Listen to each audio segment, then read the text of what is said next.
All right, we're live. Welcome, everyone. My goodness, I am amazed. Last night there were 4 people on the Flex calendar, or in Flex Roll. Please remember to, if you need it, to go. You can sign up on the Flex later, or if you have any trouble, if they close it or something, just email me, and I'll have Mary Kingsley slip you in. This is a 3-hour session. It's 3 hours of Flex credit. So by all means, might as well get credit for that. Welcome to everyone here and everyone on at home, work, ships at sea, wherever you happen to be. Last time we did this, we actually had somebody attending from the beach in the U.S. Virgin Islands.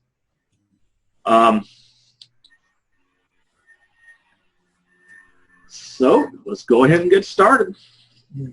What we're going to be talking about today is screencasting. You got that from the title. So we got to start off by defining what we mean by screencasting. And that's really, really, really, really simple. Screencasting is recording your computer screen, full motion, so that whatever you see on your computer monitor is recorded, the video is recorded, along with whatever you're saying at the time with your voiceover. You can take this recording then, put it online, and people can watch it anytime, anywhere, as often as they like, and you don't have to be there. Simple idea. And simple in execution, too. Let me close this door. Really simple in execution, as you're going to find out today. But if you think about what you could do with that, it's an incredibly, incredibly powerful instructional tool. It's one that anyone can use. You do not have to be a techie or any kind of video file or anything like that. All you have to be able to do is turn on your computer, show someone how to do something, or show someone something using the computer and talk about it. You do that in the classroom every day. So there's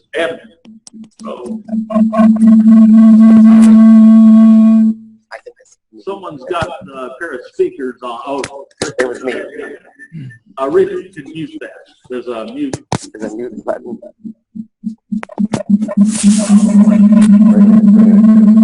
Oh. There it went.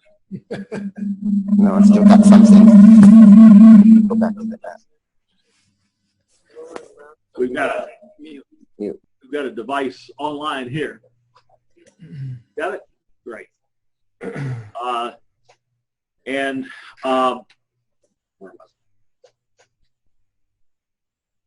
So you can create, anyone can use this technique.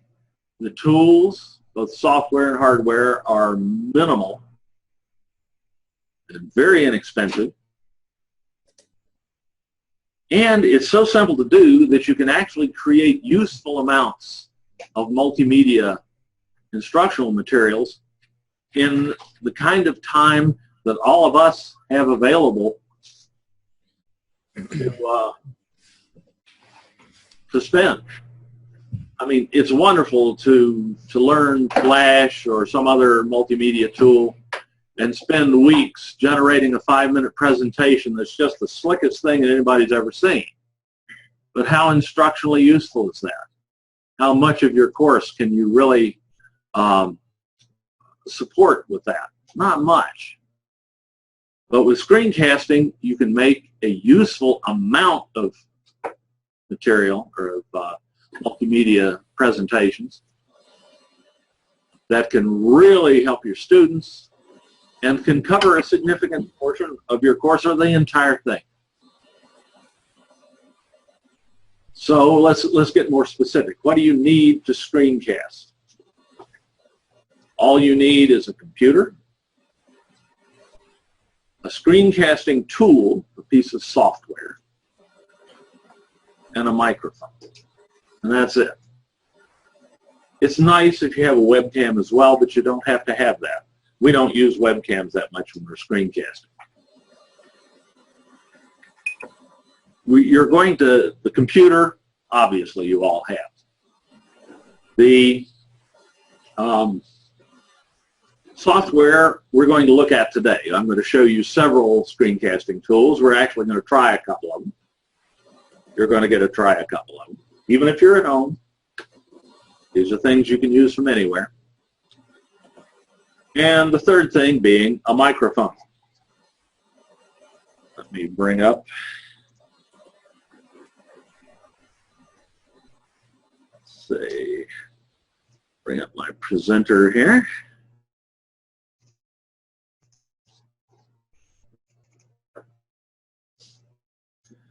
You can use the microphone built into your computer, or if you have one, a webcam.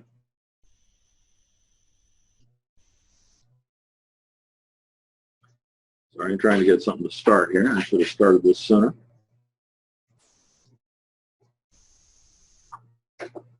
There we go. And let me share my screen.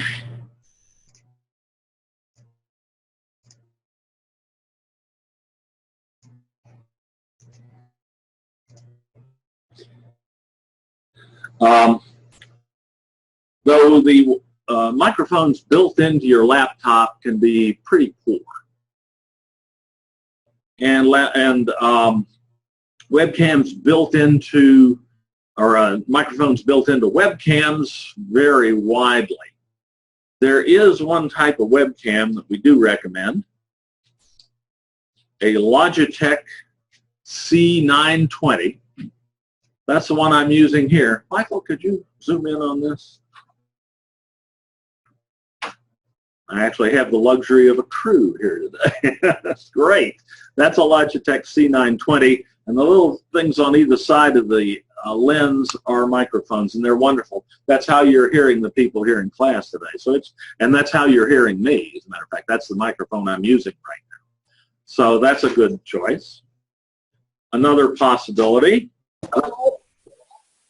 Dave, how far does this microphone reach? Could it capture everybody in the classroom? I'm sorry? The microphone, is it possible to use it in a classroom setting? So does it catch the sound of the entire classroom? That's exactly what we're doing right now. Okay. Claudia, I'm speaking at the back of the room. How are you hearing me? Hard to hear you, so. Okay, so I'll talk a little louder. That's the mic. Okay. All right. Yeah, that's it right here, this Logitech C920. Excellent webcam and an excellent microphone. We actually use it more for the microphone than we do for the webcam.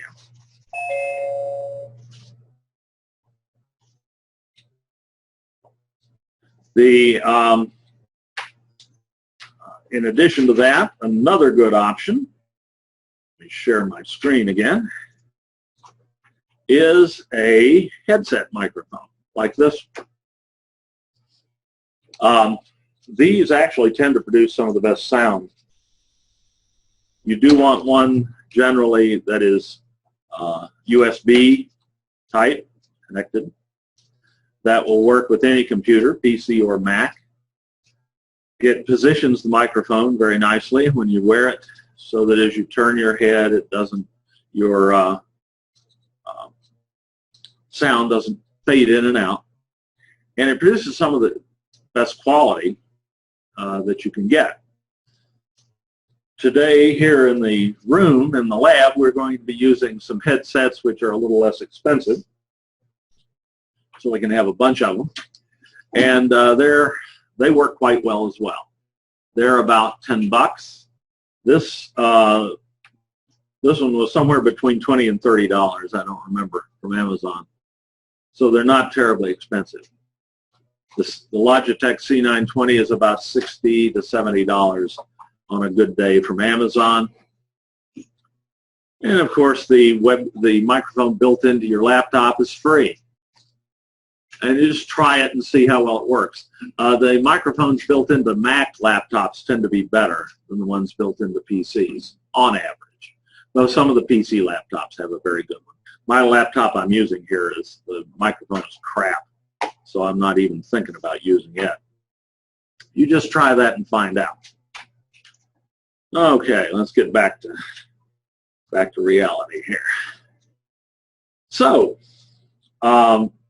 the entry into screencasting, the entry hurdle is extremely low.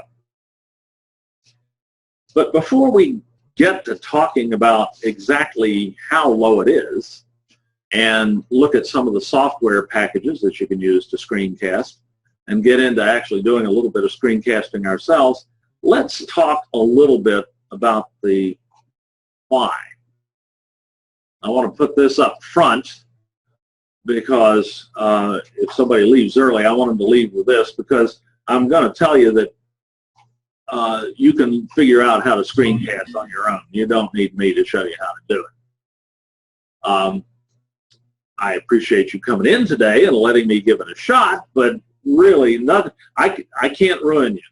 Nothing I do today is going to prevent you from learning to screencast, no matter how bad a job I do.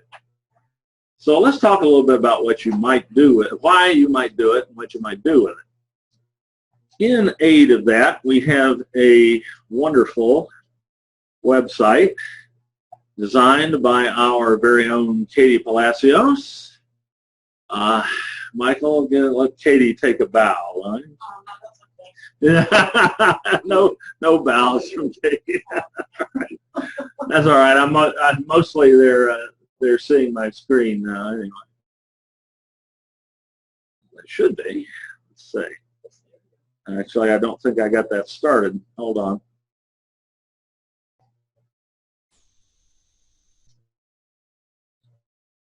That's more like it. Okay, now you're seeing a website that Katie designed. This is our instructional video how-to website.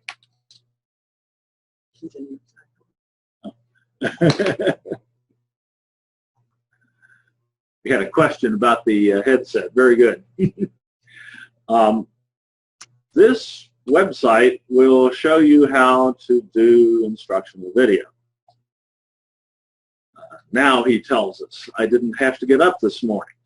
I didn't have to come in here. Katie put this up last year. We've all helped populate it with content. She designed the structure of it and the organization of it, which is outstanding. So it starts with instructional video uses over here on the left. Things you might do with video. And many of these involve screencasting. I'm going to skip over the ones that don't involve screencasting this morning. But the first one certainly does. One of the more common uses for screencasting is giving a course orientation for your course in Blackboard or whatever. Let's go to that page. And there's some background material here. Here are some examples. Here's one of my personal favorites. Let's take a look at this one. Oh, let's see. Before I do that, I need to make sure we're learning to do this as we go along. By that I mean this is the first time we've actually tried to do a session like this live. So I need to be sure I share computer sound and optimize for video. So there we are. We're back. And let's play Eileen Crake's Perg 120 Welcome. Yes, and Eileen's with us. A discussion, a writing assignment, and a quiz. So with that in mind, you're going over 2 learning modules each week, which means you will have 2 discussion board postings, 2 writing assignments, and 2 quizzes each week. And if you have further questions, you go on the syllabus by just clicking on this link called Learning Modules. So let's go over there. And we're going over 2 learning modules each week. So you click on Module 1, for instance.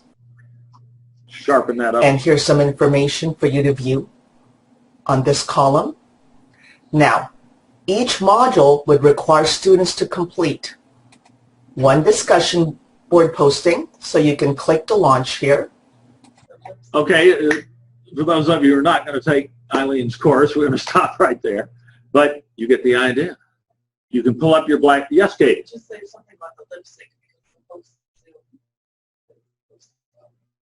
Let me undo that. Oh, Of her lip sync. her lip sync, right? Yeah, we're playing back a recording of a recording. It's the lip sync may get a little loosey-goosey, though it will improve later in all probability. I didn't notice that it was playing fine for me, but I didn't look over here. So you can guide your students through your course, show them where to find things, explain how to operate the course, point out important features of the course, etc., etc. And you can do it all in a few minutes. This one is 4 minutes and 46 seconds. And that's a good target for screencasts, 5 to 7 minutes. If it needs to be longer than that, you're probably going to break it up into chunks and have separate videos for each chunk. That's you find that after 7 minutes, you've lost about half your viewers. Research suggests that. And once you go past 7 minutes, you lose about half your viewers. By the time you get to about 20 minutes, you don't want to know about it. So,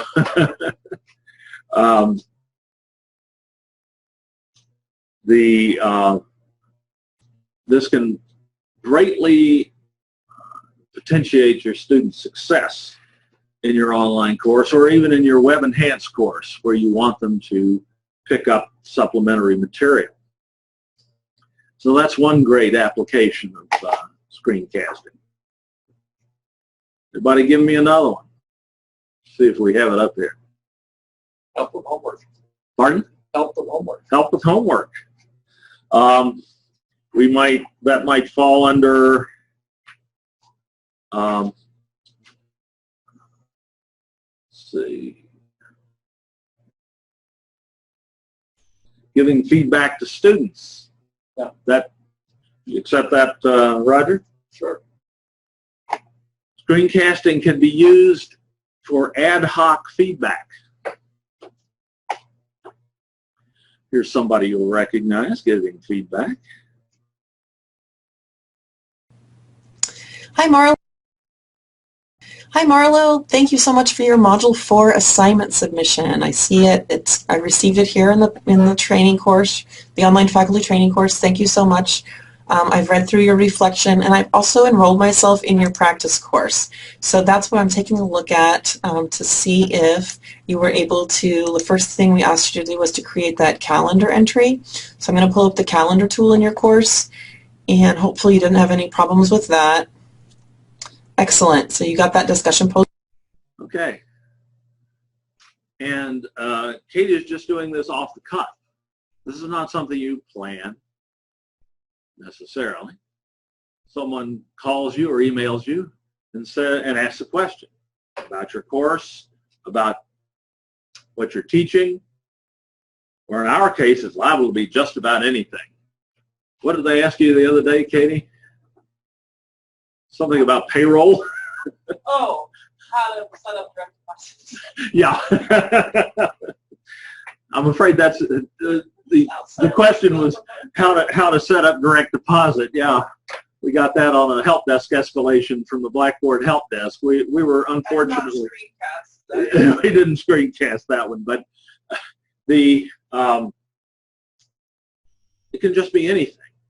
And it's so much easier in most cases to explain something to a student or a faculty member or a colleague or a family member for that matter, by just pulling up whatever you need to explain to them on your computer screen, showing it to them, talking about it. You can do this with tax forms or whatever. And recording it, putting it online, and you're going to see how quick it can be to put something online. And then send the person a link to it through email, or put the link in Blackboard or whatever. But ad hoc feedback like this is one of the major uses of screencasting. As a matter of fact, for Katie and I, it's probably the biggest part of our screencasting activity. There are days when we may do this half a dozen times to explain things to people. Great, Roger, thank you. Everybody else have an idea? Something you could do with screencasting. You can set up a PowerPoint thing and then work that whole thing through. Here's another one for Roger. You can add audio narration and recording of PowerPoint.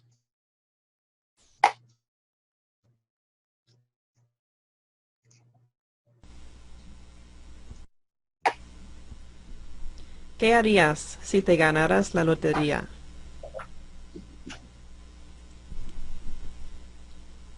Si ganara la lotería, yo compraría una casa. Si ganara la lotería, yo viajaría por todo el mundo.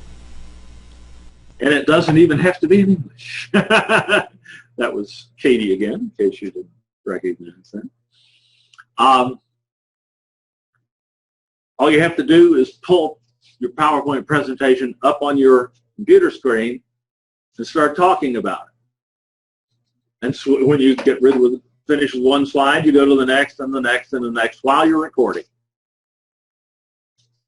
And you've got a lecture.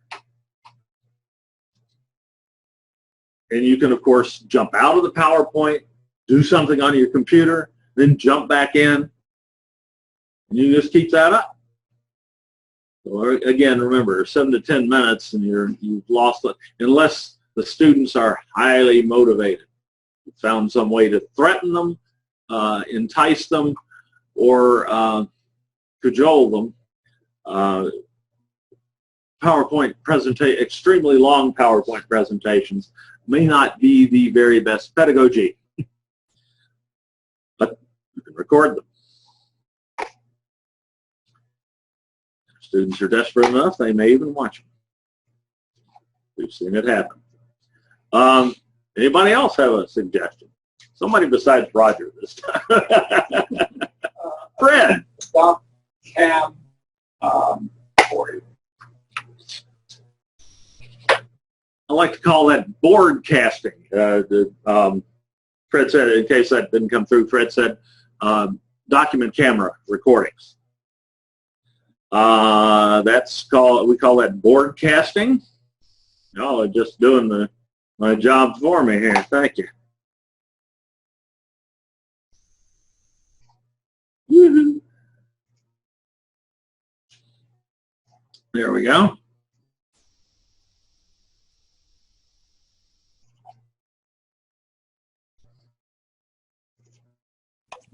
Do you need me to say anything? Do you need me to say anything? You just did. Oh, Thank you. we're recording. We're recording. Hi, Katie. Hello. We're recording a Zoom session, a free for limited use tool that can be used with up to 25 people at one time for up to 40 minutes at a time for free. Have the display from an IPvo student. How to solve that? Well, I can subtract 3 from both sides. It's supposed to be 11, sorry. Operator error. So equals 11 minus 3, or 2x squared. Okay, you get the cancel. You don't need to be less than impressed with my algebra skills. That can be done in a variety of ways. Actually, we have a number of broadcasting examples on this website.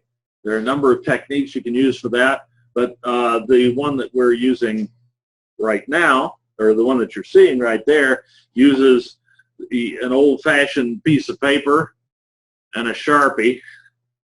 Sharpie really helps for nice bold lines, and a small document camera, which let me show that to you. I'll stop my screen share for a second.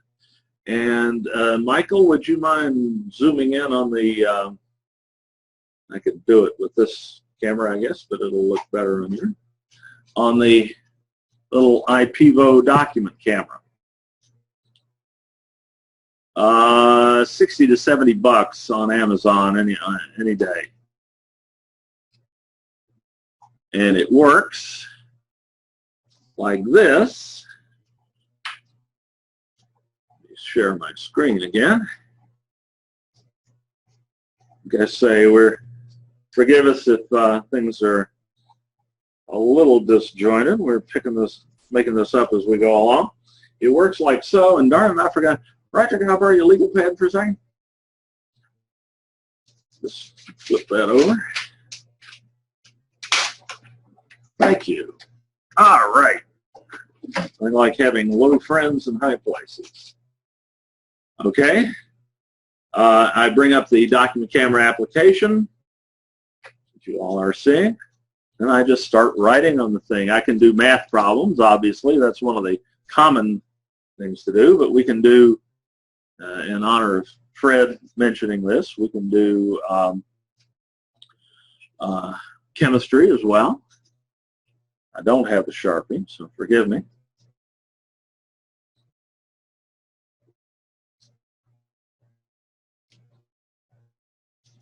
Anything you can do with a pencil and paper, you can record.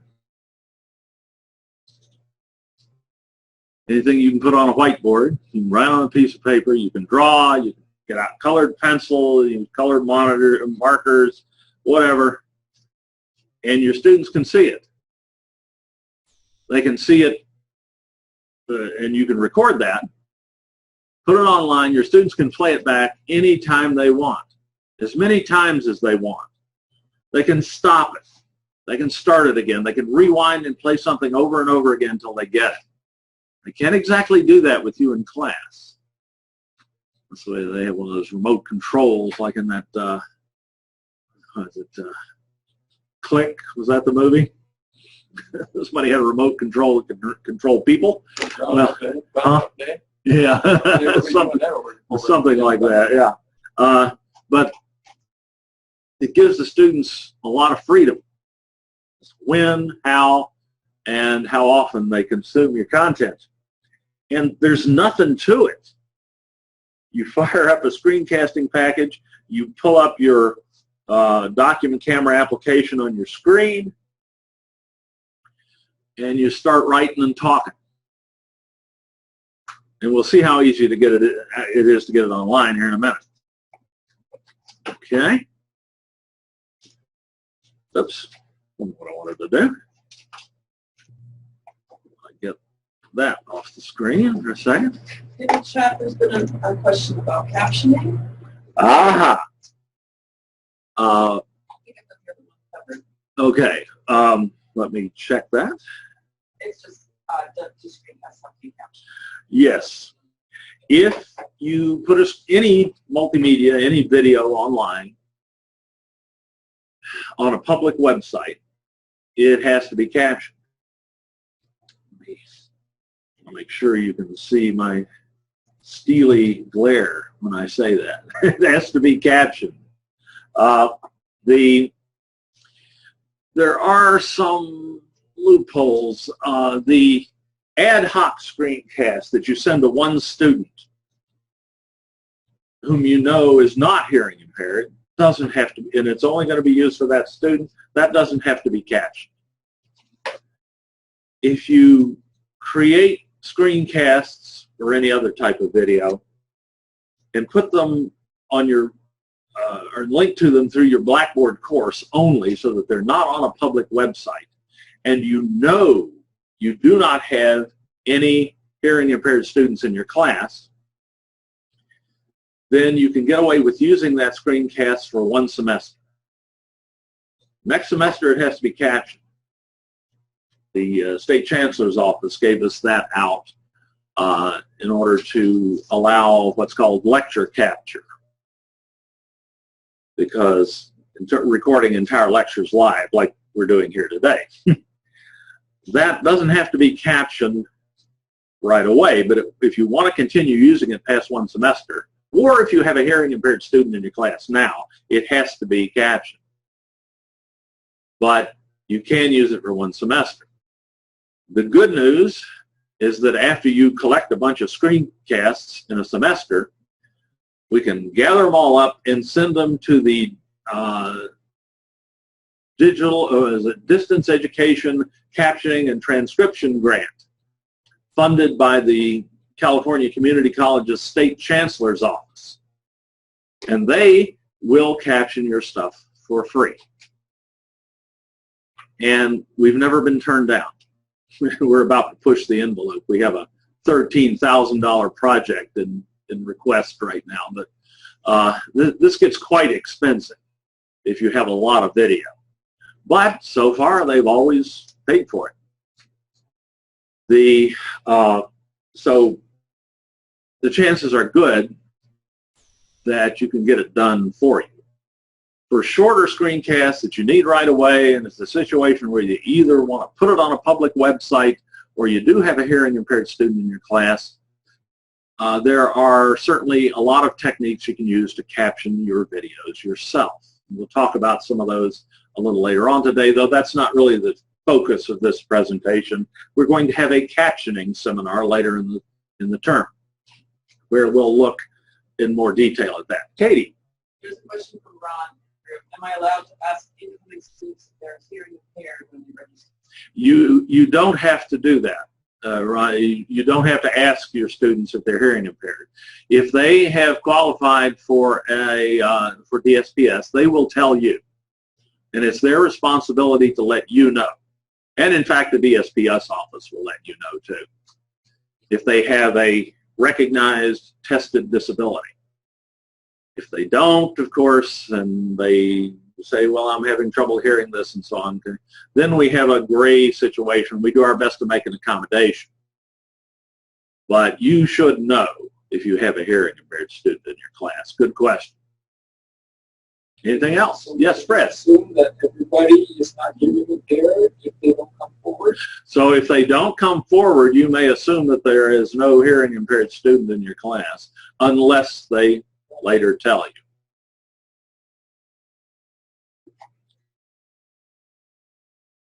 Good question. So captioning is not really an impediment to using this technique. There are lots of ways to get your material captioned where it's necessary to have it captioned. Good question. Very well. There's another question. Good. How do I create a library of screencasts so I can save them for next semester? Shortest answer I can give, YouTube. Create a YouTube account or a Google account. If you have been under a rock somewhere and you don't have a Google account, you haven't been made to have a Google account, make a Google account, create a YouTube account, and put your videos on YouTube. And they'll be right there whenever you need them. Fred? It really can be captured by that, so you actually have to go through the process. I'm sorry, Al? I said YouTube, you really can turn on the captioning tool. So you even have to send it in. YouTube will caption, and one of the reasons I suggest YouTube is that YouTube will caption almost all videos that are uploaded to it automatically. But there's a catch. The automatic captions are imperfect. They range, actually the quality ranges from slightly imperfect to ludicrous. And they are not legally acceptable as providing accessibility. They're a start. And you can rely on them for a while under certain circumstances. Like I'm going to rely on them for the recording that we're making right now, for a while at least. But the and I can see Michael wincing back there. he may end up cleaning him up, but they're not adequate. But they will buy you some time, and they're better than nothing. Good questions. Can you store your videos on the Blackboard website? Can you store videos on Blackboard? That's a really bad idea. You can, up to a point, but A, you only have 500 megabytes of disk space in your course.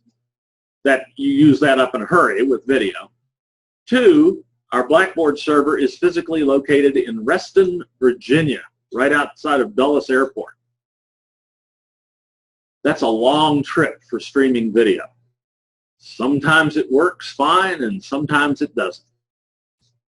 So we have lots of alternatives to putting them on Blackboard.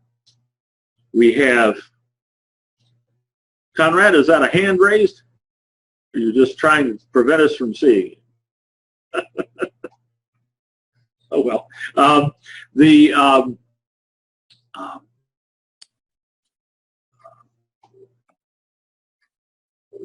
YouTube is probably the best solution. You can put videos on YouTube in such a way that they can't be found, they can't be viewed by anyone except people to whom you give the URL. But if, for whatever reason, YouTube is not appropriate, we have a local media server that you can use as well, pretty much unlimited. So we have lots of options for you in that regard. Roger. I found out with YouTube that if you don't go in and check on it every once in a while, sooner or later they'll decide nobody's using it and they'll drop it. Well, if you don't use, I had 2 or 3 of mine drop. If you don't teach once a year. Yeah, if you don't use a YouTube account, occasionally it may get dropped. But yeah. So it's always a good idea to have a backup of your videos somewhere else. You're right.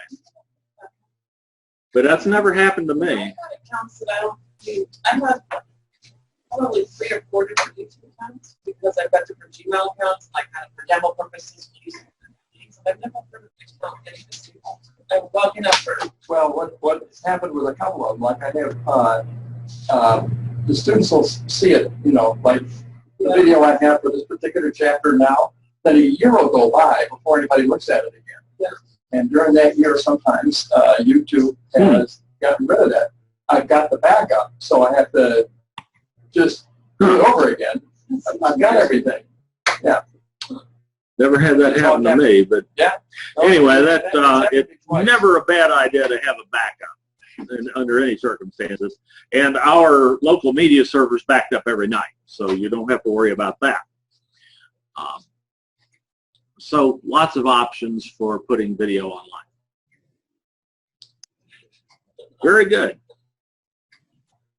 All right, let's go back and take just a look at another example or two. Here. Sorry. Go ahead. How would you create a library in Screencast? I'm thinking maybe she means Screencast.com. Yeah, I'm not sure.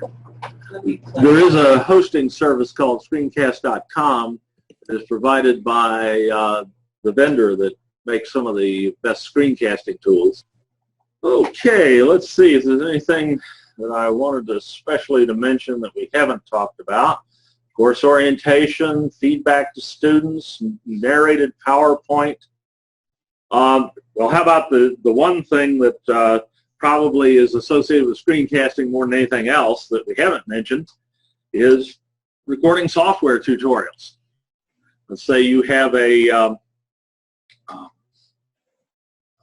piece of software that your students have to use, like Blackboard or Excel or whatever, and you want to show them how to do something in that software. That's indeed what screencasting was originally developed for. Here's my particular favorite tool of the moment.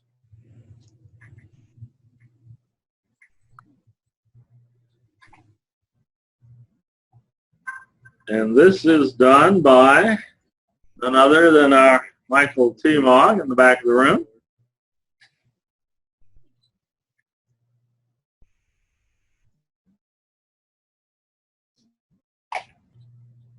And Padlet is a way to share content unbelievably easy.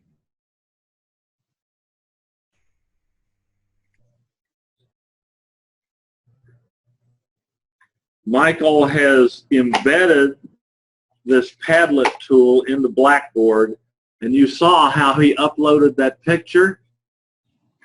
I'll show you that again. You can't believe it.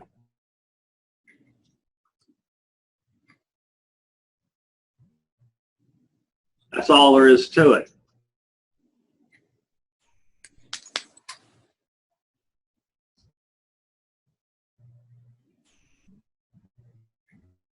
You can even do multiples at a time.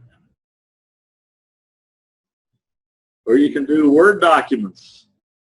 Just about any kind of file you want to share, you can just drag onto the Padlet, and then your students see exactly the same thing, and they can just click on it and download it and review it. It's a lot easier for just sharing files than Blackboard is. And you can use it within Blackboard. You don't have to use it inside Blackboard, but you can. What's the file size? Just depends on whatever file you're uploading. It'll take, I've never seen it refuse anything. Yeah. If you put a video, like a YouTube video, it just puts a link. It doesn't actually put the video there. But it's a drag and drop. Yeah, you can just drag and drop YouTube video over, and it puts a link in.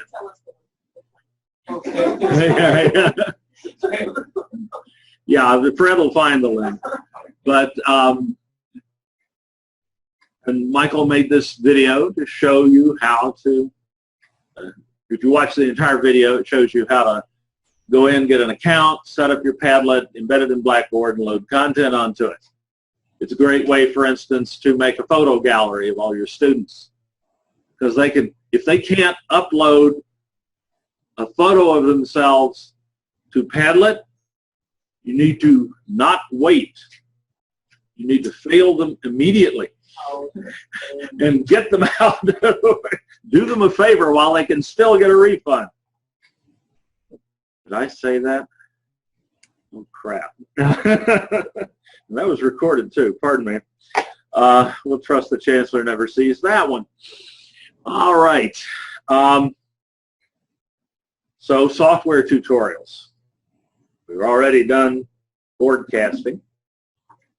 And explaining assignment instructions is just another type of screencasting. So those are all ideas. I'd be fascinated if anybody has an idea that we didn't think of yet.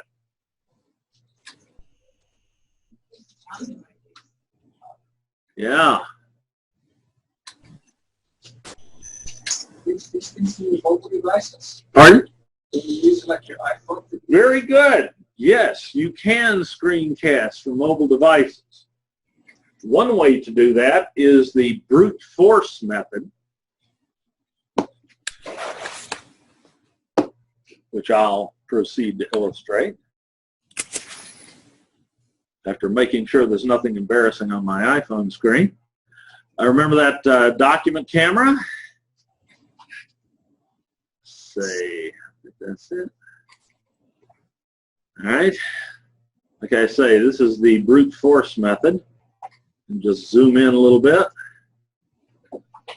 And if I touch the focus on that a little bit, it should be a little better.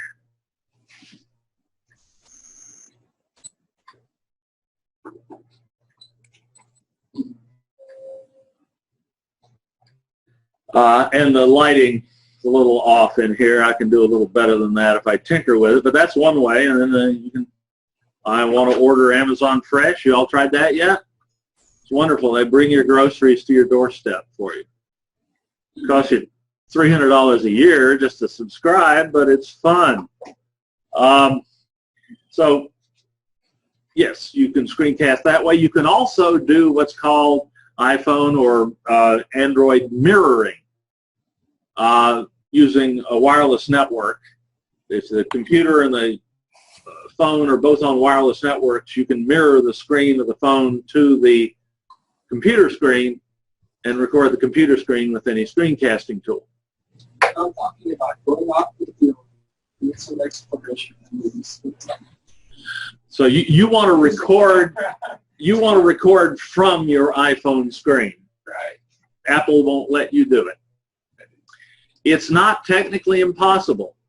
An app, if you jailbreak your iPhone, you can get an app that will allow you to do that from Cydia. I think you just here's somewhere recording your phone, right? Not screencasting is. Okay, now, or do you mean recording the video from your phone and then get that online? That you can do. Absolutely. That's really simple.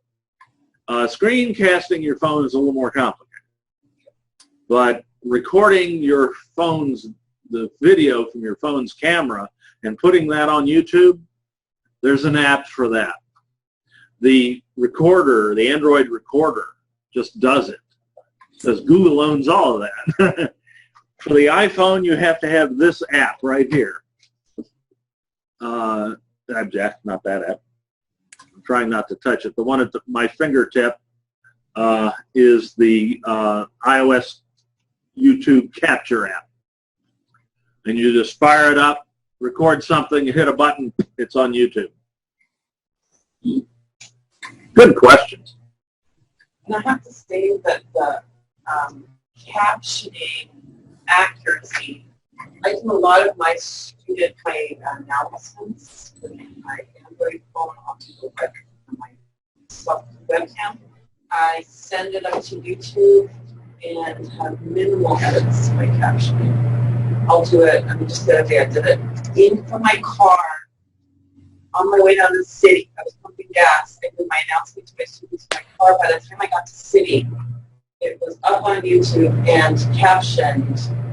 Just minimal changes needed to get me to the punctuation, my captions, stuff like that. But I've been very impressed with the speech-to-text recognition in the YouTube capture.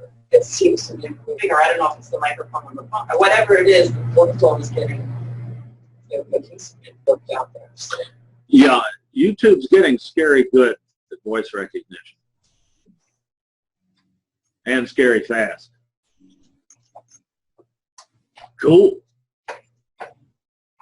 Alrighty.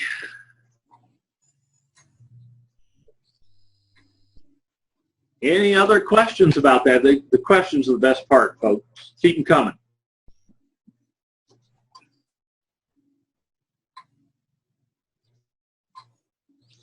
Okay, if we've... sorry, there's a question. Oh, good. In chat. Don't be sorry. Ron says, to do what you're doing right now, live real-time screencasting, what does it cost? All righty, Ron.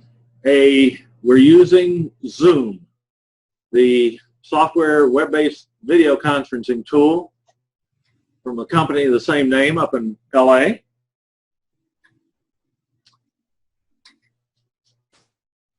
We pay for, we've got their base education package. We pay about $1,600 a year for up to 20 simultaneous meetings of any length, no limit. Each meeting can contain up to 50 people, and we have one meeting ID that can handle up to 100. That's the one we're using right now. So that cost, so to you, the cost is zero because we pay for that. If you want your own Zoom account, you can certainly get one. A personal Zoom account that will hold up to 50 attendees and can hold meetings of up to 40 minutes in duration costs $15 a month. I'm sorry, it's free, excuse me. 40 minutes and 50 people is free. Unlimited use. If you want to have longer meetings, you can pay $15 a month. That's called a pro account. You still get 50 people. The 100-person add-on, I think, was about $300 a year. To bump it up to another 50 people. And you can actually bump it up to 200 if you want. I don't know what that costs. They just announced that. I haven't got the pricing on that yet. So the answer is anywhere from free to really darn cheap. That what you needed, Ron? He says he'd be interested in real-time tutoring small groups. Exactly. It's a marvelous tool. I hope you'll attend our seminar later in the semester where we're going to talk just about Zoom. We'll hold that on Zoom too. Haven't quite figured out how we're going to do a couple of things that way, but we're working on it. Okay?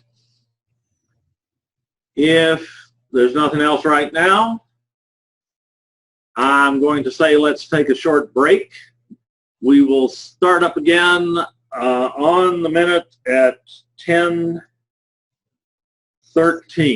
Give you 10 minutes. 10:13. See you then. Y'all come back now. Don't nobody head for the hills. And those of you who are here, I hate to mention this for those of you who are not, who are on Zoom, but those of you who are here, we have coffee and donuts up here. So come help yourselves. That's one thing we can't virtualize. Sorry, folks. I'll try not to put the donuts on camera. And I'm going to stop the recording for a moment too.